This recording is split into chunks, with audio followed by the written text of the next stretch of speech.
Okay, I'm going to be perfectly honest. There's a bunch of kicker topics today, so we're going to probably be running through things fairly quickly just to get through them. Plus, we still have to catch up on things from over the weekend, and I got way too far behind yesterday. So I guess we're just going to start with Pete Buttigieg's military service. Okay, let's just start with that.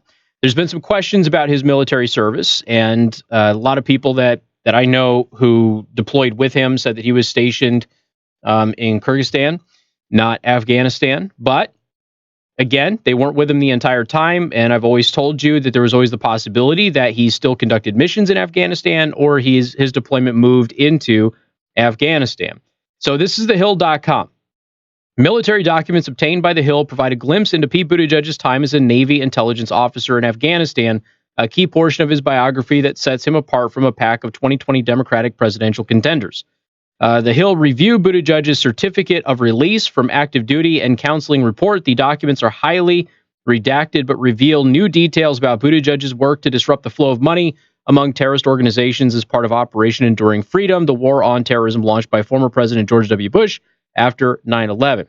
The documents were first obtained by ABC 57's Clifton French. Now, here's where I'm going to take a pause. I have said repeatedly and accurately since I have been here, do we have an investigative reporter in Michigan? And the answer that I have always had has been no until now. Clifton French may very well be that guy. He's done a good job since he has been here. He has also been willing to confront the mayor. He's been willing to go after the story, and he's been willing to dig. So I'm going to give him some kudos. So now here's what I'm going to do. I'm going to go ahead and flip it over to ABC 57 with Clifton French's piece to talk about this. Now, the piece is titled Fact Check. Does Mayor Pete have more military experience than George W. Bush? For the record, that's a loaded question because it's different military service. But anyway, since declaring his decision to explore a presidential run, Mayor Pete Buttigieg has touted his military experience while bashing the current president's non-military record. I would also like to point out that Clifton French is a veteran, okay?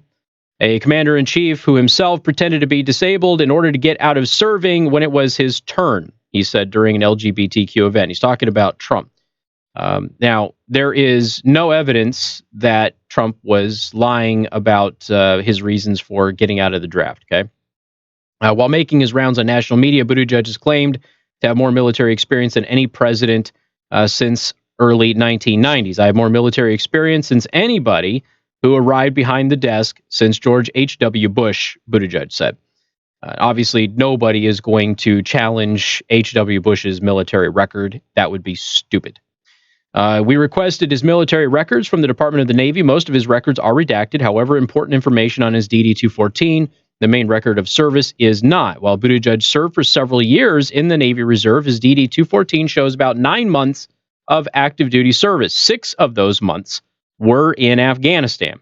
That explains the questions that some people that I know who deployed with him had about where he was deployed. As I've said before, a lot of people said that he was at Manas in Kyrgyzstan, and that is not in any danger zone. It's not a threat. That's where pretty much everybody rotates out for R&R. But I also said that they weren't all stationed in Manas, and so it's possible that he was stationed there for a time, and then deployments moved. So he was deployed for 9 months. 6 of those months were in Afghanistan, so you assume the other 3 were in Manas, okay? President Trump, Obama, and Clinton did not serve. But President George W. Bush did as a member of the Air National Guard and had 2 years of active duty service under his belt. However, Bush was never deployed. Now, the reason that he wasn't deployed is he flew in the National Guard. And the aircraft that he flew in the Guard was not an aircraft that they used in Vietnam anymore. So they kept that aircraft stateside. That was the only reason that he didn't deploy. This all kind of came up with the whole Dan Rather fiasco. So again, he did serve active duty. He did fly aircraft, but by the time the Vietnam War was heating up, they didn't deploy his unit to Vietnam because that aircraft was not being flown in Vietnam for various reasons. Okay, a lot of people tried to say that he draft dodged that way. He didn't draft dodge. It's just that military technology changed. A lot of new technology was thrown at the Vietnam conflict, and he just happened to fly an older aircraft that was not being used in active duty. So again, while Buttigieg served for several years in the Navy Reserve, he has 9 months of active duty service, 6 of those in Afghanistan. A further look at Buttigieg's military records showed that he worked on the Afghanistan threat finance cell while deployed to Kabul, which is, in fact, in Afghanistan. The mission was to identify and disrupt terrorist organizations' finance and support. Records state that the mayor oversaw analysis and operations, coordinated intelligence, and went to high-level briefings. While the mayor says that he was a Navy intelligence officer, the area on his DD 214 that describes his job is blank. And despite only a portion of intelligence schools taking at least 13 weeks, his total active duty service prior to his time in Afghanistan is just shy of 2 months. Questions about his training were not answered by Buttigieg's campaign. So, Clifton French is looking in on this, and he's saying, all right, there is some questions here.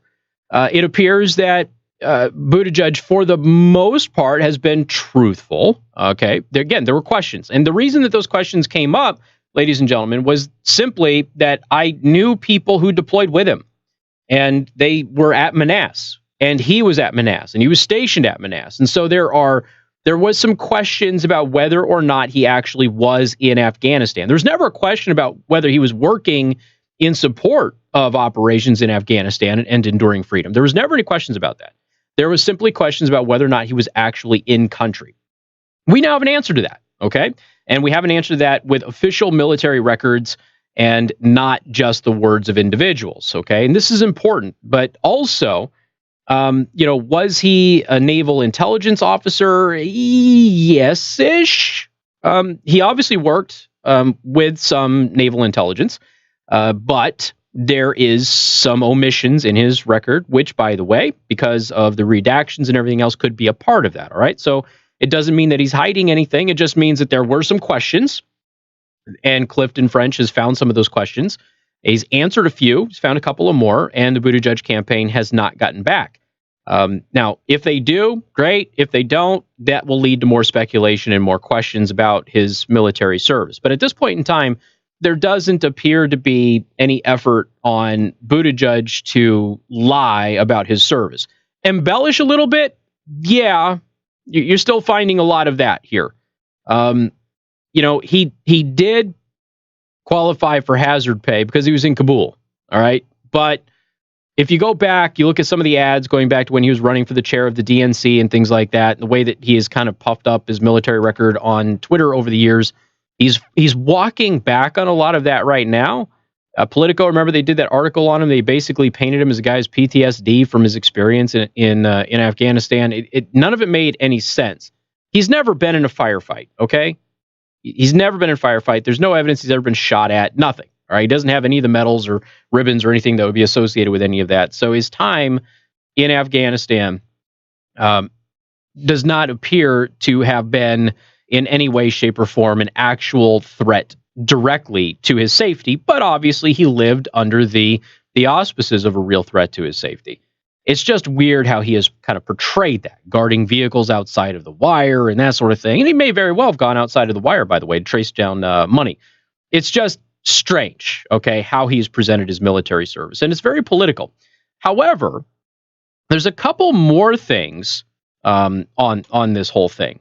His official presidential announcement, the mayor did say that he went outside of the wire 119 times, leaving the relative security of the base. Mayor also does not appear to have seen any combat. Sailors who receive what's called the Navy Combat Action Ribbon, he doesn't have that. The mayor received no such ribbon according to his record. So Clifton French has pointed out, never shot at anybody, no combat. But he did go outside of the record several times, okay? Or outside of the wire several times. There's another question that has been out there, though. Did Mayor Buttigieg volunteer to deploy, or was he called up? And the reason that this has come up is because something was happening in the city's politics at the time that he deployed, which made his deployment very, very convenient, and that was the police wiretap scandal was blowing up. And a lot of people thought that the mayor was getting out of Dodge and getting away from it in order to avoid having to deal with the situation. Another aspect of all of this is, if he volunteered to go, did he abdicate his post? Did he abandon his post as mayor if he asked to be deployed rather than being called up? The city voted for him knowing he was a reservist. So if you vote for somebody knowing that they're a reservist and they get called up, you can't complain. You elected that person knowing full well that was a possibility. However, does that change when somebody volunteers to go? And so that has been a question as well. And we have an answer for that coming up. News Talk 95.3, Michiana's news channel.